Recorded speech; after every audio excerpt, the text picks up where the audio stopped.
Oh, Oh. I didn't do Okay, that. so Yeah.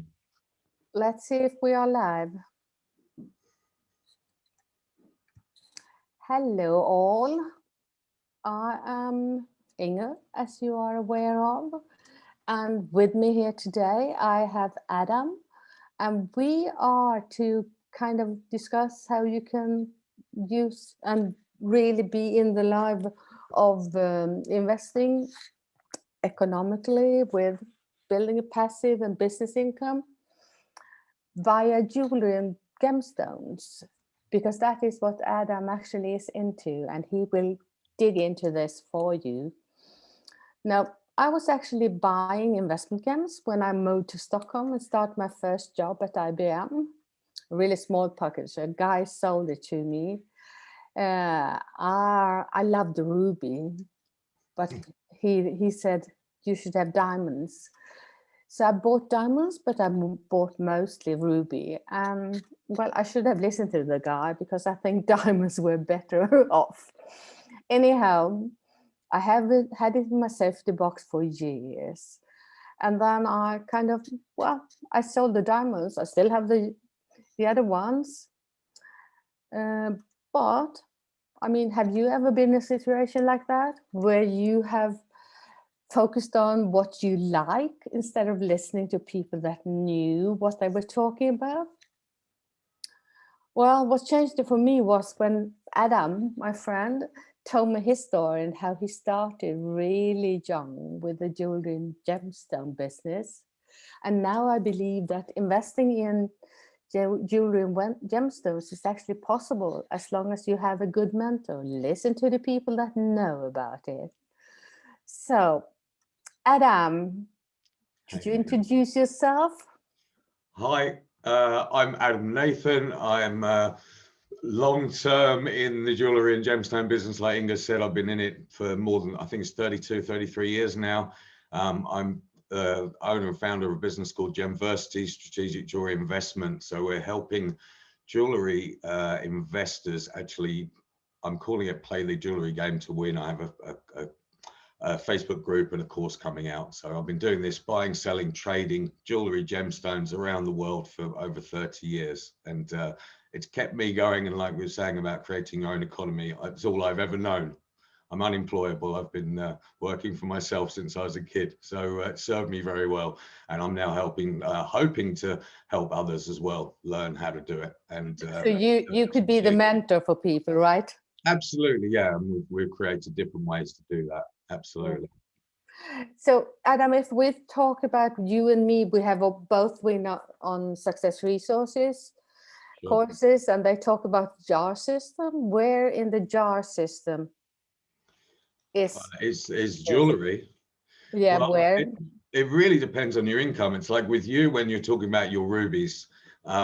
If you had some information beforehand about what they were, what if they're natural, they're unnatural, they're treated, you know, all these things are important. And if you had certificates with them, it probably would have been a lot easier to sell them. Diamonds are slightly A different. girl's best friend, right? Yeah, and they all have a very easy, simple grading system, whereas colored gemstones don't. So if you're investing and you're putting 10% in, it's a bit of a nuance because if you know what you're doing or you have a good mentor, you could do a lot better in colored gemstones and jewelry than you will in diamonds because diamonds don't really go up any more than inflation, whereas colored gems have. So depending on what you've got to invest, it really depends on what you should buy. And I mean, I'm advising people always to buy fine antique secondhand and jewelry that's been around the circle on a, you know, I call it the, you know, it's the sort of everlasting life cycle of jewelry. Once it's been mined and refined, it never goes away. So if you're buying it at the high end, you're always going to be struggling to sell it for a profit. Whereas you buy it at the right end, you'll always make a profit.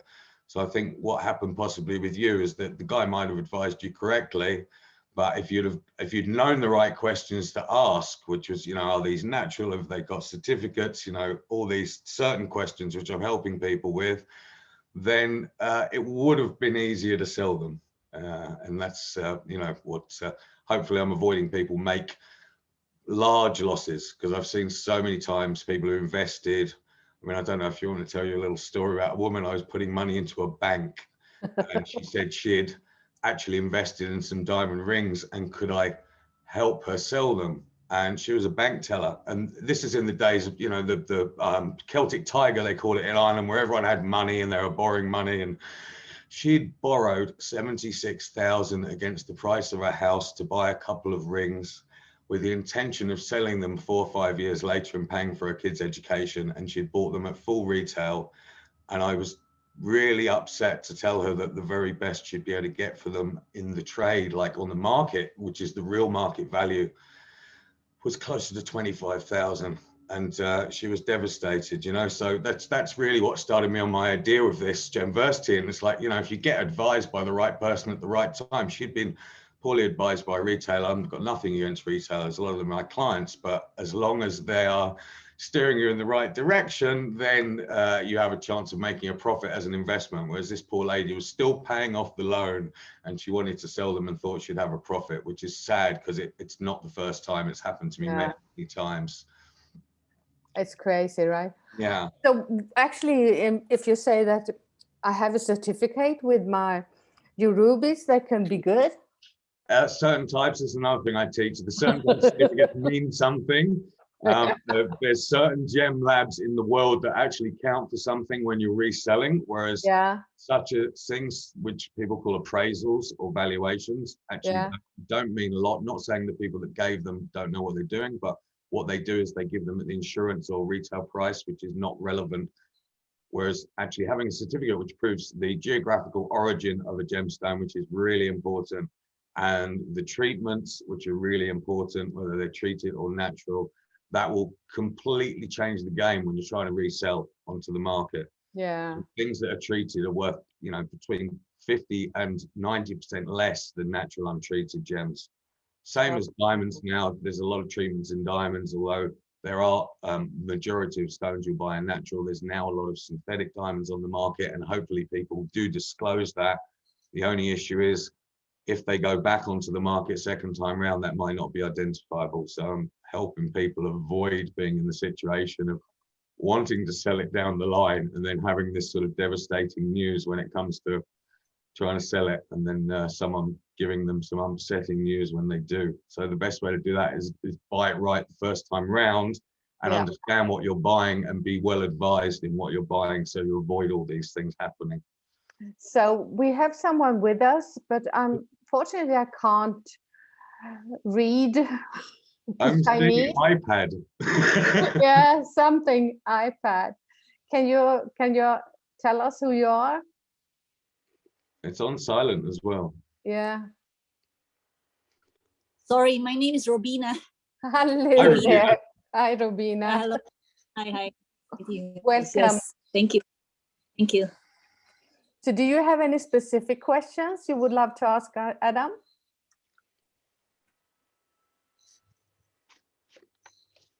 Robina? Sorry for now. I just came in. I might type a little bit later. Thank you. Okay, thank you. Thank you. Thank you. So Adam, what is the most important thing about having when you start to invest in gemstones? Sure. Well, most definitely having some understanding of what you're buying and the level. I sort of have a value ladder. I explain that there's lots of different levels. So if you're buying full retail, that's great. If you want to wear it, adorn yourself, look beautiful. But if you're buying for investment, you can't buy at that price. That's extremely important. The other thing is always buy natural, untreated, like I was saying earlier, because if you don't, you're going to struggle to sell it second time around. Yeah. And really, I mean, if you understand that, you know, fine jewelry and gemstones, the beauty of them is everyone has an opinion on what's beautiful and what's not, which is great because that makes it, you know, a very diverse market. But if something is beautiful to the eye, in your opinion, and you can get emotionally attached, but that's often a little a warning sign, you know. Yeah. I always say to my clients and my students, you know, like, just take the emotions out of it, and it's great to use your emotions in certain things, but if you're making an emotional buying decision, you're probably going to pay too much for something, especially if you're buying in an auction. I see it happening a lot. So Yeah. to understand, like, you know, what you're buying is very important. Understand what the difference between, you know, the color of one item is and the other, and it differs in every type of gemstone. Understand the context of it, which is really important. You know, if something's loose, it has a different value to if it's mounted. I always tell my clients to look for signed goods, which is, you know, on the secondhand market, if you have Cartier and Van Cleef and Arpels and Boucheron, they hold their value so much more than things that aren't signed. So that's another thing if you're investing. Van Cleef goods have consistently, and Cartier goods have consistently gone up on the, you know, on the resale market, where something that hasn't just will slowly go up. And I mean, gemstones in general, natural untreated sapphires, rubies, emeralds, and diamonds, colored diamonds specifically, are going up exponentially. I mean, we're approaching some for how do we put it? We're in an inflationary cycle at the moment.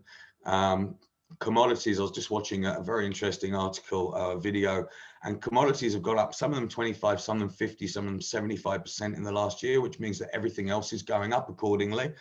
And it's not affecting us yet, but there's been so much money printed that if you're buying something that's a hard tangible asset at the moment, it's going to go up with inflation. But it's far more sensible to have something. You know, people are buying crypto. I buy crypto. I've done very well at it.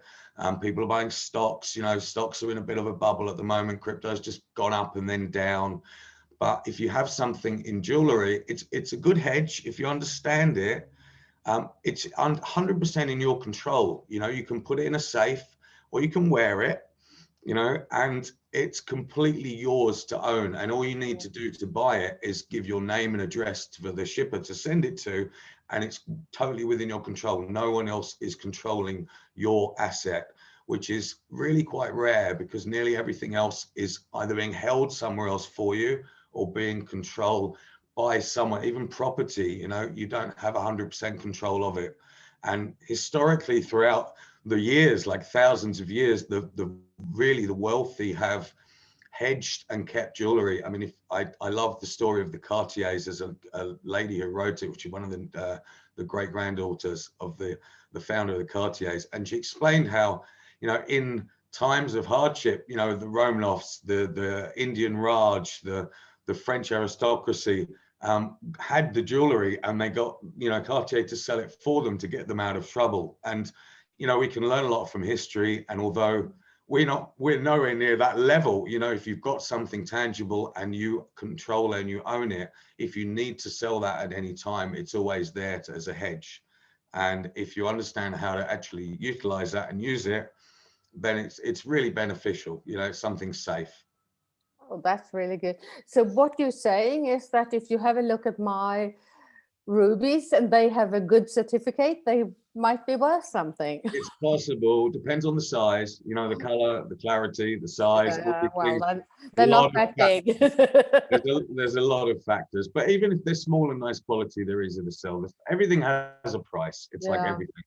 But unfortunately, with gemstones, you know, the less appealing they are to the eye, the less transparent they are, the more inclusions, the more opaque they are, then the less valuable they are. You know, and that can be, if you buy it right and you buy it very reasonably. I buy large things sometimes that aren't overly pleasant to the eye, but I put them in auction, and I've been more than pleasantly surprised at the response and the result of them. Oh, wow. It's not everything. Everyone, the beauty is literally in the eye of the beholder, which is why this industry is so incredible, because it's, you know, I'm focusing on higher quality, but I've got plenty of clients that I know that are looking for what we sort of call flash for cash. So they like a big look. And as long as it's good value, it'll go up, you know. I might just have to interrupt you for a while, because Sure. I think I might have not set this up correctly, because I can't, something is not working correctly, because I can't find if we are live or not. But Right. we'll continue, and then I'll post the Is it recording? recording. It's recording. It's It's okay. recording, so I'm Okay. gonna post it afterwards. That's Otherwise, absolutely fine. That's absolutely fine. so I mean, if you look into what you have done, you have invested in passive income. Which is the Sure. best one? As a passive income, well, for me, I mean, I personally, there's very little that is 100% passive. You know, like what I'm doing, what I've created. Like this was talking about creating your own economy. You know, I've been buying and selling for 30 plus years, so I know what I'm doing now. I'm at the stage, you know, I'm conscious, competent, so I can get images, I can take them, I can buy from an image, and I've created passive income for myself in a way that, you know, I'll buy something, I'll send it somewhere, I'm at home, I can send an email, get a shipper to collect it, send it to someone else, and whether it's an auction or a shop, and they'll buy it and pay me. So in a way, that's creating my own passive income. And I've created Gemversity in a way that people can actually buy into that if they choose. We've got contracts being made up, we've got software so people can look into it. And if they want to invest, I will split a profit with them 50-50, show them the items I'm buying. Or we've also got a passive program for people who aren't so adventurous and they just want to get a little bit of, you know, passive income on a regular basis from it. And so what would you say is kind of the minimum you have to invest? At the moment, we're looking at 10,000 because it's not going to be worth their while and the time and energy invested. I mean, because I'll be working one-on-one with people, and I thought to allow them to do that. Now we've had some excellent result. It depends on, you know, like not everything sells immediately and not everything sells for massive profits, but in general I'm making, you know, 10, 20, 30% on items, sometimes thousands of percent. And if people have got a reasonable risk tolerance and they like and trust you, then they'll be happy to get involved. And I've got a lot of partners all over the world that I'm doing it with already in my business. So I thought I'd, you know, why not allow other people to be involved in it if they want to? You know, it's And good. if you say 10,000, is it euros? Is it I'm dollars? living in the Eurozone, so it'll be euro, yeah. Euros, yeah. Great. I think that is kind of valid, right? Because otherwise you can't get them. Yeah, because I mean, I'm buying items, even if they're buying a part of it. Like I bought a piece the other day, 9,500 with 2 partners because we saw it in auction. We didn't want to, you know, buy against each other, so we bought it, and I sold it for 23,000. So we all got more than double our money each. It was bought. Yeah, I wish I was there. in a week, you know, and it was all done within maybe 2 weeks. So that happens, you know. And there was something for 21,000 the same day. I got it tested, agreed. 2 days later, it was sold 27,000. You know, so that's 20%. That's so really it good. doesn't happen every time. I've got a few things that have been sitting around for a while, but I'm looking to get people maybe 6 to 10 turns a year, maybe something like that. And if they're 5 to 20% on each, I think for active partners, it'll be, you know, 50 to maybe even 100%. I can't guarantee because I don't know what the market's like. We're in a strange times at the moment. Pre-night 2019, when I had this idea first, I was traveling and doing exhibitions all over the world. My turnover was way higher. I was doing Hong Kong and America and Italy. So at the moment, it's a little bit more remote. So it's only taking a little bit slower. But yeah, I'm looking for, you know, we're doing a test group, you know, in the next couple of months. The software is almost finished. So it makes it all transparent and it's like a ledger. So they see what's happening. And we're looking to get like 10 clients as a test group, like a beta test, and see how we go. And then, you know, I don't want to overwhelm myself or anyone else. So we're going to do that to start with, see how that goes for the first 6 months to a year, and then take on more as we're progressing. So if someone would love to kind of hook up with you and do this investment, where should they go? I've got a Facebook group, Gemversity, play the jewellery game to win, and you can click on my profile and join. And I've got you can book schedule a call one-on-one on Calendly. So it's www.calendly.com/Gemversity. So I'm happy to get on a call with people, even if they want advice for nothing. I'm very happy to at the moment. I've been doing with a few people. I have quite a lot of Facebook Messenger messages of photos of things that people have got, and can I value them? No problem at all. I can't do it 100%. Some of them I know instantly. Some of them, it depends on the item, you know. Yeah.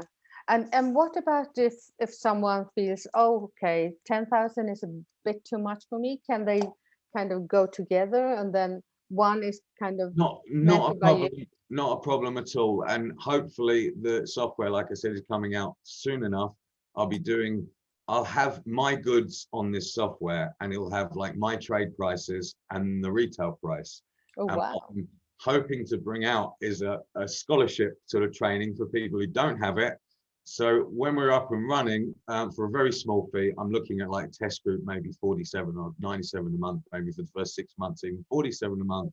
They can learn from me. So I'll be doing in the group, and I'll be doing some tutorials, and they can go and get grab items on I'm designing it so you've got like a QR code, you can share it, and you can say, well, this item is this price. You can earn yourself 5, 10, 20% if you have a client for it, and I'll be helping people do that. It's all testing at the moment, but you know, if it works, if you've got someone who wants something, ideally for that amount, they could be easily getting a very decent income within a small period of time once they've learned what to Once they do. take the step, right? Yeah, taking the step, taking the action. I mean, nothing comes overnight, does it? But there's a lot of people who are looking to get out of certain markets at the moment and diversify. I think this is an ideal time. The art market's going crazy. The jewelry market in auctions going crazy. Prices are fetching. I mean, I'm putting goods in. I used to put, a few years ago, I'd put 10, 20 items in. They'd sell 20%. Now they're selling 50, 60% of the items that I'm putting in, which means the market's very strong at the moment. And if you've got someone who can advise you at the right price, it makes a massive difference. I mean, I'm putting things in, they're fetching double, triple in auction. I wouldn't advise to go and do that. I'd advise to come and get, correctly mentored by someone who's giving you what's the trade price, what's the retail price, and as long as it's somewhere in between, you're never going to buy it. You don't want to buy it full retail, and you're never going to buy it for very much under, but it leaves some leeway. And I explain all that to people if they get on the call with me. That's really good, Adam. So if you were to answer to the question, if you were a beginner, what do you think the most challenging aspect of this topic is? I think as a beginner, the challenge is to actually know where to source goods and obviously who to sell them to. So what I'm helping my clients, I've got a couple of test guys and they're doing okay, and it's a slow and steady process, but if you know where to source, that does involve having an idea of pricing, but there are certain ways of, price comparing, or even, like having someone who can advise you yes or no. And with the selling, it's deciding, do you want to sell B2B like I do, like business to business, or B2C, which is actually much easier because you can still give great value to a customer who's a private customer. If you find them, all you need is a few. I've got a few great ones that contact me once or twice a year. They're looking for something and they keep coming back, repeat clients, some of them 25 years now, because they know they're getting value, and that's what it's all about. Really, really good. Yeah, and if you can provide it to someone, I'm all about repeat business. I don't see any point. A lot of people, and I'm not putting shops down, a lot of the clients I supply don't do this, but a lot of retail new shops, if you want to take something back a few years later and even trade it up, they're not even interested in taking it back. They won't. A lot of my clients do, because they want to keep their repeat clients, and it's beyond my understanding that people don't do it. But yeah, I'm always happy to do that with my clients, and it's all about building up relationships, repeat business, and like they say, win-win. So if you're buying something underpriced, undervalued, you're going to come again, aren't you? Yeah, that's true. And if you trust people, you build up trust, and then you kind of, that's it. So it's a matter of right? sourcing and finding. I've got one lady at the moment who's looking for things for me, and she's going into different shops. She's searching things out in auction. She just started, but I'm hopeful she'll get to grips with it if she perseveres. And it's like anything, if you persevere, you're going to succeed, aren't you? It's just a matter of Are you interested? Do you want to do it, or are you all in, or are you committed? As we've said, you know, in the past, you're committed. You can even like 1 day a week. It's not like something you have to do full time. Yeah.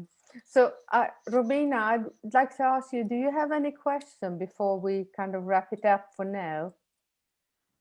Maybe I'll check up the Facebook. I will be updated for sure, because this regarding this jewelries, what I'm thinking is, because a while ago Adam had mentioned that he will give us some monthly, or not in a bulk, or introduction, how to be introduced with this jewelries, or how to get more acquainted with them, because as of now I'm really not very acquainted with this jewelries, these stones, but it's really very what you call this, interesting.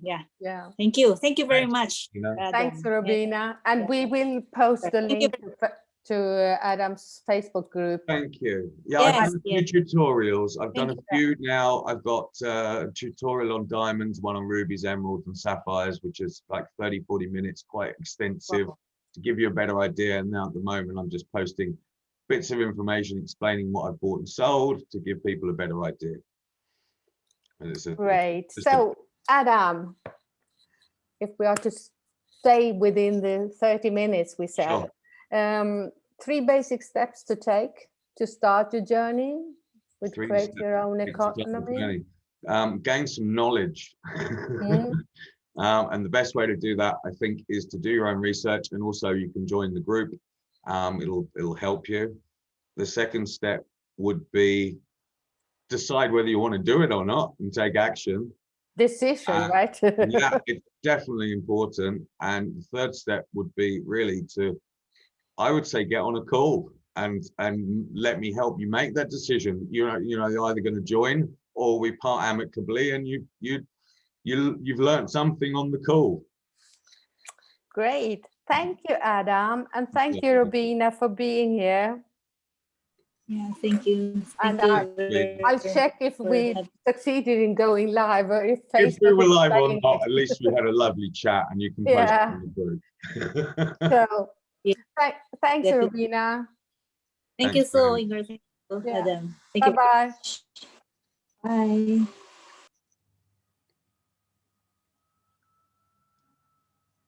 Now, I'll just stop the recording.